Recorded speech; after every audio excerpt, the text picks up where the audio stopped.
올해는 끊었습니다. 몇 달 됐어요. 한 잔도 안 마십니다. 최후의 어떤 자존심이랄까 해서 한 잔으로 안 되는 거죠.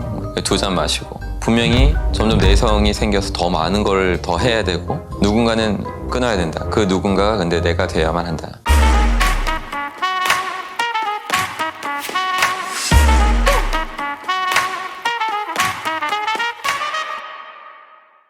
안녕하십니까 여러분의 심리 멘토 박수입니다. 오늘은 여러분 제가 커피에 대한 얘기를 좀 해드릴게요. 커피 전문가는 절대 아니지만 제가 커피를 안 마셨습니다. 항상 안 마셨다가 한 35 정도부터 마셨어요. 벌써 10년 됐네. 네. 35 정도에 마셨던 이유가 뭔지 아세요? 너무나 졸리웠기 때문입니다. 그러니까 매일매일 학원에 뭐 온종일 강의하는 사람이고 기숙학원들 막 2-3개씩 가다 보면 100몇십 킬로 뭐 우습게 더 오버가 되고 그래요. 편도로만 왕복하면 뭐 하루에 300km도 뛰어본 것 같고 뭐 거의 그런 것 같은데 그런 식으로 거의 운전을 혼자 너무 많이 하다 보니까 졸립더라고요. 그래서 제가 좀 스피드도 좀 내는 이유가 잠을 쫓으려고 빨리 달리는 것도 있었고 솔직히 그리고 그래도 안 되면 이제 커피를 좀 마셔야겠다. 그러니까 저는 또 멘탈 최고수로서 카페인으로 정신을 각성시킨다는 것이 쪽팔린다고 할까요? 좀 창피해서라도 안 먹었었는데 너무 졸리우니까 그래서 약간 자존심 살짝 놓고 먹었더니 잠이 깨긴 깨더라고요. 그래서 마시게 됐는데 많이 마시다 보면 하루에 2잔도 마실 때가 있었어요. 좀 내성이 붙으니까 아시죠? 여러분 모든 물질에는 내성이 점점 쌓이면서 한 잔으로 안 되는 거죠. 2잔 마시고 그러면 또 이제 계속 또 각성 상태가 되고 그렇게 해도 이제 3잔은 안 마셨던 것 같아요. 최후의 어떤 자존심이랄까 해서 한 2잔까지 보통 하루에 마시다 버릇하면서 살아왔는데 제가 올해 커피를 끊었어요. 작년에는 이제 꾸준히 운동을 했고 작년부터 올해는 이제 커피를 끊었습니다. 몇 달 됐어요. 한 잔도 안 마십니다.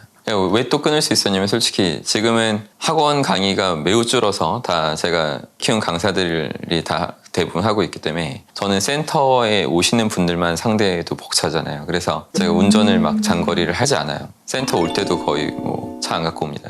그래서 제가 운전을 많이 안 하기 때문에 커피를 놔야겠다. 그래서 커피를 안 마셨고 근데 우리나라가 커피를 엄청 많이 마시더라고요. 전 세계에서 이제 커피 소비, 개인당 소비가 1위예요. 대한민국이. 참 깜짝 놀랄 정도인데 그러니까 저만 이렇게 마셨던 것이 아니라 남들은 거의 물처럼 마셨다라는 것을 알 수 있는데 이렇게 많이 커피를 마시는 민족이 되어서 계속 그 중독이 더 커지고 이러는 것 같습니다. 그래서 많은 분들이 커피를 드실 텐데 골다공증도 생기는 거 아시죠? 계속 커피 많이 마시면 뼈도 더 점점 약해지고 그래서 우리나라가 이렇게 커피를 많이 마셔요. 그거에 따른 문제점도 분명히 많이 생겨나고 있을 것입니다. 일단 저는 커피 마시는 사람들을 이해한다는 거예요. 제가 너무나 졸리웠기 때문에 졸음을 깨우는 쪽으로 일을 더 열심히 하려다 보니까 커피에 잠시 중독된지 모르고 중독돼 있었던 그런 사람이었죠. 근데 이제 중독을 끊었습니다. 자의적으로. 여러분도 뭐 이 영상을 보시면서 커피를 한번 몸에 좋은 것도 아니니까 끊어보겠다라고 생각하신다면 제 말씀대로 좀 해보세요. 운동을 하니까 커피를 끊을 수 있었던 것 같아요. 그러니까 제가 운동을 하면서 각성 상태를 스스로 만들어낼 수 있었기 때문에 근데 이게 뭐 저 혼자 만들어내는 것이 아니라 이미 그런 연구들이 있어요. 그러니까 계단을 오르락 내리락 하면서 10분 정도만 해도 커피 마시는 시간이 뭐 한 10분이라 쳤을 때 그 계단 오르락 내리락만 해도 그거보다 훨씬 더 정신이 깨어나는 활동성이 더 확보되는 실험 결과들이 있습니다. 그렇기 때문에 너무 카페인에 의존하지 마시고 그냥 운동을 좀 적절히 하셔서 커피를 좀 놓을 수 있으면 좋겠어요. 뭐 안 끊으셔도 됩니다. 저 이건 강요도 아니고 그냥 저가 끊어봤더니 좋다라고 해서 그냥 영상 한번 찍어보는 거니까요. 난 커피 한 잔에 여유가 필요한데 그거마저 뺏을 거냐 뭐 그럴 생각이 아닙니다 여러분. 근데 커피 한 잔에 여유라는 말은 굉장히 잘못된 표현이에요. 어떤 그 상업성의 냄새가 폴폴 나는데 여유는 이완 상태에서나 그죠? 가질 수 있는 거예요. 근데 커피 한 잔에 최소 50mg 이상의 카페인 성분이 있을 텐데 그걸 섭취하게 되면 각성 상태가 돼요. 각성에서는 여유가 아니라 뭔가 더 일해야 되고 그죠? 뭔가 빠릿빠릿 뭐 움직여야 되는 건데 이게 어떻게 여유랑 매칭이 됩니까? 그러니까 커피를 팔아서 이제 뭐 생계를 이어가는 사람들이 만들어낸 아주 오류 덩어리 표현이에요. 오류의 표현. 근데 그것을 자꾸 사람들이 커피 한 잔의 여유 뭐 이런 식으로 또 좀 되뇌이면서 속아 넘어가는 거죠. 여유라는 거는 이완 상태로 뭔가 자연을 즐긴다든가, 그죠? 뭔가 좋은 영화를 한 편 본다든가, 뭐 이런 식으로 해서 할 수 있는 건데, 책을 읽거나. 근데 커피를 마셔서 여유를 찾는다? 이거는 오히려 말이 안 되고 그 반대입니다. 그렇기 때문에 커피보다는 뭐 그냥 각성 성분이 안 들어가 있는 어떤 뭐 차를 마신다든가, 그죠? 그런 건 여유가 돼요. 사랑하는 사람들과. 그러나 그냥 커피 한 잔의 여유, 이런 좀 잘못된 그 문구로 최면당하지 마시라는 말씀을 한 말씀 드리고 싶었어요.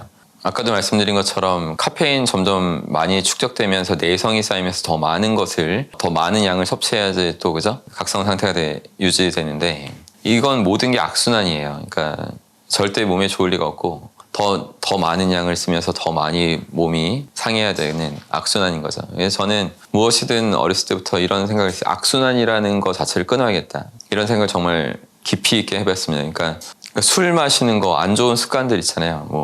뭐 커피보다 술, 담배 뭐 더한 나쁜 것들이 많은데, 근데 그런 거를 섭취하고 했을 때 분명히 점점 내성이 생겨서 더 많은 걸 더 해야 되고 모든 기관들이 다 나빠지고 안 좋아진다는 것을 먼저 이렇게 우리가 알 수 있잖아요. 남들의 어떤 과오, 잘못된 실수 이런 걸 통해서도 알 수 있고, 그 악순환이 또 자식한테 이어지고, 그죠? 계속 그 행동이 이어져서 전달돼서 이렇게 대를 이어서도 계속 이어질 수 있는 악순환을 누군가는 끊어야 된다. 그 누군가가 근데 내가 돼야만 한다. 그래서 이제 나중에 후회하는 게 아니라 먼저 예방 차원으로 현명하게 행동해서 뭐 나중에 힘들고 곤란한 그런 상황이 생겨날 수 없도록 항상 그 선제적으로 먼저 멋있게 행동을 해왔던 것 같습니다. 그래서 모든 일이 그래요. 이 악순환이라는 그 단어가 얼마나 진짜 무시무시한 단어이고, 또한 얼마나 그 말을 할 수밖에 없었을 때 그 자가 얼마나 안타까운 삶을 산 것인가를 한번 잘 생각해 보시기 바랍니다. 악순환, 그런 말은 우리 인생에서 나올 수 없도록 만들 수 있어야지만 여러분이 멋있는 삶을 사신 걸 거예요. 제가 그냥 커피를 예로 들어서 얘기를 했지만 이 세상의 모든 어떤 뭐 물질이 섭취해야 되는 음식이건 어떤 기호품이건 뭐든 다 생각해 보십시오. 그래서 이것이 내가 지금 함으로써 또 어떤 파장을 일으키고 악순환이 계속 어떻게 또 만들어질 것인가를 먼저 생각하시고 떠올리신다면, 그럼 그 악순환을 끊을 수 있는 그 에너지도 갖게 되실 거예요. 그래서 더 멋있는 발전을 이루어 나가시길 바랍니다. 올해에도 많은 발전을 이뤘는데 내년에는 훨씬 큰 발전을 만들어 나갈 것이 분명합니다. 항상 힘내십시오. 고맙습니다.